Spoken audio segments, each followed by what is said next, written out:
Consejero, el fin de semana pasado usted presentó en sesión de Consejo General el protocolo para la protección de la salud en las campañas electorales y en el día de la jornada. ¿Podría platicarnos de qué se trata esta protección para la salud? Sí, mira, Carolina, los órganos electorales tenemos la obligación, ahora que estamos por primera vez en la historia organizando elecciones con pandemia, algo que no se había dado en la historia de las elecciones en México, al menos no que yo me acuerdo en la historia moderna, y esto es algo que nosotros como institución tenemos la obligación de salvaguardar la salud, no siendo las autoridades de salud competentes, pero sí como autoridad electoral, y toda vez que las campañas electorales, bueno, pues nos corresponde a nosotros en cierta forma regular dichas actividades. Entonces, nosotros lo que hicimos fue, como otros estados, en este caso, en el caso de México, pues los primeros estados que organizaron campañas con pandemia fueron en las elecciones locales de Coahuila y de Hidalgo. Estos estados pues fueron aquí en México los pioneros para elaborar este tipo de recomendaciones o de protocolos, y obviamente de ellos nos nutrimos muchos para también elaborar el propio. Entonces, ¿qué fue lo que hicimos nosotros? Emitir recomendaciones a las coaliciones, a los partidos políticos y candidaturas independientes que van a participar en esta elección, para que ellos también sean corresponsables en la protección de la salud, no solamente de sus militantes, de sus simpatizantes, de sus candidatos incluso, sino de la ciudadanía en general, que ejerciendo su derecho a la información para emitir un voto razonado, ellos acuden a las campañas electorales, acuden a informarse de las propuestas de las candidaturas. Entonces nosotros lo que hicimos fue elaborar este protocolo, que no son más que recomendaciones para que ellos lleven a cabo en la realización de las campañas. ¿Y cómo las dividimos? Pues mira, el documento contiene principalmente, la esencia es recomendaciones generales de protección de la salud.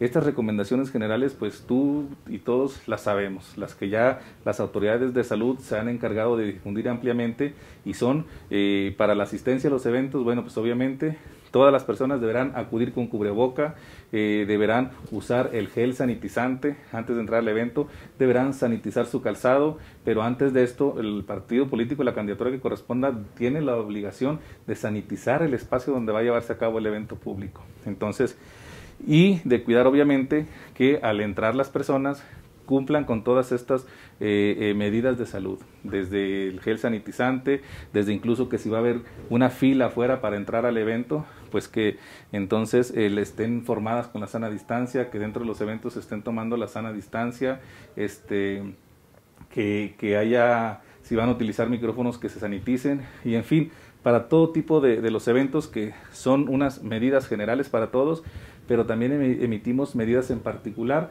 dependiendo del tipo de evento. ¿Cuáles son los tipos de evento que puede haber? Bueno, pues un evento en espacio abierto.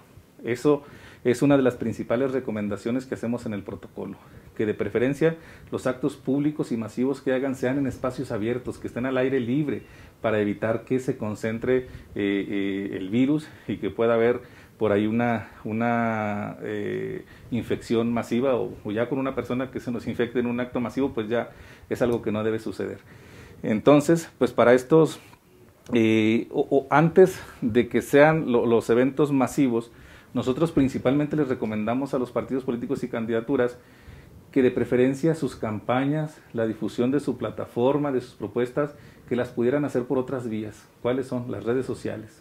Las plataformas en donde pueden hacer eventos en vivo, pero que la gente las vea a través de plataformas electrónicas. Entonces, nosotros de preferencia les hacemos estas recomendaciones, pero obviamente ellos tienen el derecho de hacer estos eventos públicos. Entonces, cuando se hagan eventos en públicos abiertos, pues también deben de cubrir prácticamente todas las medidas generales, las medidas ordinarias de que la gente, si va a estar formada afuera esperando entrar, pues que estén tomando la sana distancia, que ellos pongan señalizaciones de la distancia, ¿sí?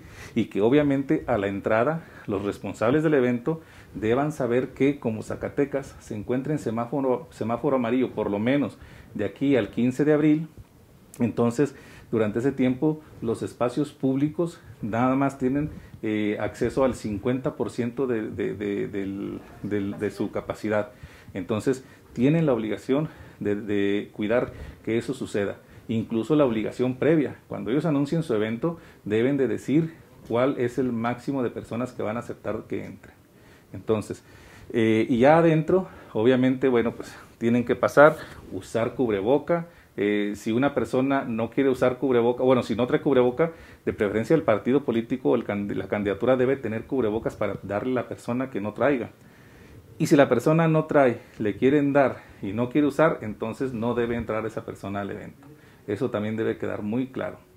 Entonces, ya una vez que entran al evento, ¿qué recomendaciones les damos? Tú sabes que en uno de estos eventos públicos, lo que caracteriza a estos eventos es que la gente grite, que la gente le eche porras al candidato. Entonces les estamos recomendando que eso no suceda, o que suceda en lo mínimo, o que de preferencia no suceda. ¿Por qué? Porque al empezar la gente a gritar, empiezan a expulsar las gotículas, que eso es lo que expande en su caso el virus. Entonces esta es una recomendación muy importante para este tipo de eventos. Y obviamente, bueno, pues si en el templete o en el donde van a estar el candidato o más de un candidato, si va a haber varias gentes, bueno, pues que incluso hasta ellos estén tomando sana distancia. Y ellos también deben estar usando cubreboca. Muy de manera extraordinaria, quien vaya a hacer uso del micrófono, pues a lo mejor que sí se pueda quitar el cubrebocas nada más para ese momento, para cuando haga uso de la voz. En cuanto deje de hablar, volverse a poner el cubrebocas, ¿sí? Entonces, sobre todo aquí lo que pretendemos es que se cuide la salud de todos los asistentes, no solamente de quienes pertenecen a los partidos, sino también de la ciudadanía en general que asiste. Otra recomendación importante es que no consuman alimentos al interior de donde están llevándose a cabo los eventos, porque eso también es motivo de propagación del COVID. Entonces, estas son unas medidas importantes, en este caso, para espacios abiertos. ¿Qué tenemos? Que también puede haber eventos en espacios cerrados. Ahora, para espacios cerrados, obviamente, las medidas siguen siendo las mismas en lo general. Simplemente, tratándose de un espacio cerrado, bueno, pues tenemos que verificar que ese espacio tenga ventilación. Es una parte muy importante. Que cuando van a hacer eventos en espacios cerrados, que verifiquen que haya ventilación, que tengan ventanas que puedan abrir, y que si no tienen suficiente ventilación pero tienen equipos de aire acondicionado, bueno, pues que esos equipos de aire acondicionado estén funcionando perfectamente y que estén dando la ventilación que se requiere para que no el ambiente no se concentre y se encierre, que puede ser también una causa de propagación del COVID. Esta sería, digamos, en lo particular para espacios cerrados. Ahora, hay otros tipos de eventos. ¿Qué eventos pueden ser? Debates, por ejemplo. Los debates pueden ser en espacios abiertos o en espacios cerrados, por lo tal deben seguirse todas estas recomendaciones que ya hemos visto en los casos anteriores. Pero otra cosa importante, como los debates son una atribución o obligación del instituto de realizarlos, entonces somos nosotros quienes nos encargamos de esa organización. ¿Qué vamos a hacer? Pues hacer que se respeten, nosotros sí, hacer que se respeten las medidas de protección de la salud en la realización de debates. No vamos a permitir que entre ninguna persona con cubrebocas al debate. Si una persona no lo trae, ahora sí somos nosotros, el instituto, el que se los deberá proporcionar de manera gratuita para que puedan ingresar. ¿Pero ingresar quién? De preferencia únicamente los debatientes. Los debatientes y si acaso alguna persona más con ellos de acompañante. Es decir, que los debates se realicen nada más con los debatientes y que no sean con acceso a público. Anteriormente, si bien no damos acceso a mucho público, pero sí damos acceso a cierto número por cada candidato que va a debatir. Entonces, ahora no va a ser así. De preferencia nada más que entren los puros debatientes con todas las medidas de sanidad. En donde van a estar ellos debatiendo, les vamos a poner los espacios que se pueda cubrir la sana distancia. Vamos a sanitizar antes y después de los debates los micrófonos que se van a utilizar, que los debatientes se quiten también el cubreboca nada más para hablar. Entonces, aparte de que obviamente pues sanitizaremos los espacios y todo lo que corresponda a las medidas generales. Esto es lo que corresponde en cuanto a protección de la salud en debates. Pero también hay otro tipo de situaciones que se llevan a cabo en las campañas electorales y que también forman parte del protocolo. Generalmente las y los candidatos acuden a las casas, a los domicilios, a platicar con las personas, a expresarles sus propuestas, lo que tienen para esas colonias, localidades. Entonces, lo que les estamos recomendando en el protocolo es que en este caso los candidatos no entren a los domicilios, que nada más toquen y que expresen las propuestas, pero ellos de fuera, y los habitantes del domicilio que estén dentro de su domicilio, de la puerta hacia adentro o incluso por una ventana, y que obviamente No lleguen como se acostumbra a los candidatos a saludar de mano, a abrazar, a saludar de beso. Todas estas situaciones las tenemos también como recomendaciones que no se den en ningún tipo de realización de actos, ni públicos, ni privados, ni debates, ni visitas domiciliares.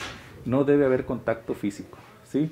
Entonces, esto es lo que corresponde también a las visitas domiciliares, que pueden ser una visita domiciliaria de un candidato o una entrevista que vaya a hacer algún equipo de campaña con la ciudadanía, etcétera. Entonces, son las recomendaciones que hacemos. Y por último, durante las campañas electorales, como todos sabemos, pues hay muchos artículos publicitarios, lo que los candidatos dan a las personas. Entonces, ahora les recomendamos que preferentemente no den artículos publicitarios. Pero si los tienen que dar o si los van a dar, pues que estos artículos publicitarios sean debidamente sanitizados antes de entregárselos a las personas. Porque como todos sabemos, si por ejemplo a mí me dan, no sé, una gorra, pues a lo mejor la gorra no nada más la voy a agarrar yo, no nada más la agarró el que me la dio, la voy a agarrar yo, se la voy a pasar a mis hijos a sus hermanos. Entonces ese artículo publicitario puede pasar por varias manos. Y si fue previamente infectado, pues es un riesgo muy importante.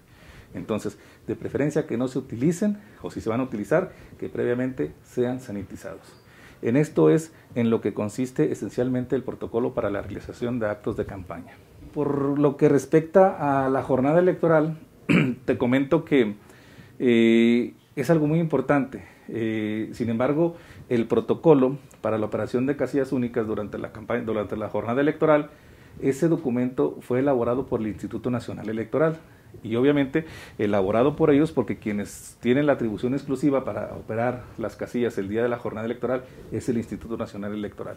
Sin embargo, es un protocolo muy importante que, independientemente que fue producto del Instituto Nacional Electoral, nosotros como organismos públicos locales electorales también tenemos la obligación de darle difusión. Y te voy a platicar a grandes rasgos también en qué consiste este protocolo.